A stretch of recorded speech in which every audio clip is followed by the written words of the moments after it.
That's right. I went to the War College. That's right. Now, That was a wonderful experience. Completely foreign to what we'd had before. It never served with other services. A fourth of the people were Army. A fourth were Air Force. A fourth were uh, civilians in the government, like all the State Department and FBI, CIA, and intelligence and so forth. A fourth of them were civilians, and then a fourth of them were Navy service. Navy meaning Marine services. It's Navy, Marines, and one Coast Guard officer.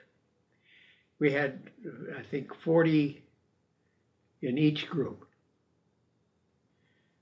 We probably had 3 or 4 from the State Department, 2 or 3 from intelligence. We had the Attorney General's office, you know. So all the, and some agencies are just one guy, like me. I came from the Coast Guard. And it was a war college to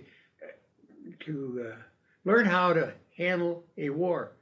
That's a manufacturing, the relationships with the suppliers and so forth, plus the tactics of the battlefield, training the people, getting them to do their thing. It was the whole spectrum of subjects. So it was pretty interesting. It was present day, current technologies and that kind of thing. That's right. In history, you know, we had some of the major naval battles of, you know, the British Empire used to have the biggest fleet and so forth. And no, it was, I don't remember much of the details anymore about the War College, except that completely different from me, because I had never had any real inter-service relationships of any degree. And here I had a whole year of it. And a whole year of some of their top people. These are all people that made ambassadors and generals and admirals. And that's what these people were. I didn't make admiral, but many of the guys that did go to the War College did make admiral. 2/3 of the people that went to the War College ended up as a flag officer. I would guess that. We had a lot of classified material. We got to know a lot of stuff. We all had top secret clearance, yes. We had certain classes that were just in a secure space. It was not all secure, if I recall. Don't remember that for sure. I'm just trying to recall. I was class of 70. I went there in 69, graduated in spring of 70. And then I was from headquarters from 70 to 73, and then I was Yorktown from 73. Mine was the national power potential of Australia. So I was studying the same thing about Australia we were studying about the United States. And of course, Australia is an area as big as the United States. It's got the population of New York City. And so it's got all kinds of resources, no people and no water. When we did our research paper, the thing was you could either pick a subject you know nothing about and you wanted to research on, or pick a subject you thought you knew a great deal about and then you wanted to study it to a greater degree. And I picked Southeast Asia and Australia. That's the trip I picked, so I decided I'd study Australia. And it was good for me. The ultimate thing I found out was that Australia was running about 20 years behind everybody else in the world in development and everything else. And of course, it was originally populated by the prisoners out of England and so forth, and then they developed this country. And of course, they're independent people, very independent now, you know. And I liked Australians. They're kind of reminded me of our people that I knew. They were Texans. I like all Texans too.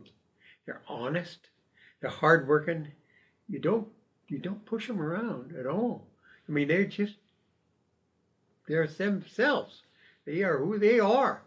And I got much of that same feeling about Australians. And then, of course, they had this wonderful British accent. I've always liked that. The biggest problem I had with writing the thesis was I was writing a thesis for my master's degree, and I got to use the same paper. But I had two reviewers. One was military and one was civilian. That's pretty hard to convince both. One wanted more military, the other one wanted more civilian oriented. See, but I was able to convince them, and this is what I need to say. And I said, if it doesn't pass, it doesn't pass. As far as I'm concerned, I wanted to say what I wanted to say anyway. Yeah. This is what my research told me I believe. I thought they were absolutely, their potential was fabulous, except they didn't have enough people. They didn't have enough water. And that's Australia's problem. They had some really good rules. They didn't let people immigrate into the country unless they provided some asset value to the country. So they protected their country quite well, I thought. Do you have that paper? I think I should have a copy of it with my files in I had one time I kept 6 or 8 copies or whatever. I don't have those anymore. I don't even know what I've got out in the That was your main deliverable? Yeah, that's that, and we had 40 guys. Every couple of weeks, 2 or 3 guys would kind of run a presentation about some subject we had daily readings they gave us, and then there were some lessons for the day, and we'd usually have some readings, then we'd have a lecture, then we'd have a discussion groups talking about the subject that was for that day, whether it had to do with industrial development or whether it was tactics or whatever it was. But there was a regular curriculum. By recent years, 5 or 10 years after we left there, it became a degree program. War College itself. It wasn't when we were there, though. It was a wonderful program. Wonderful for me. Completely new to me.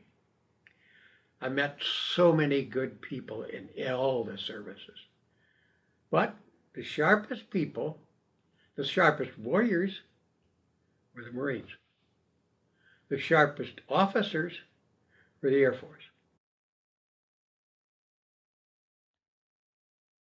A whole group of people I didn't quite understand were the civilians. Practically all the ambassadors were doctors this, doctors that. They all had master's degrees and stuff, or doctoral degrees. They were sharp. We had some sharp people.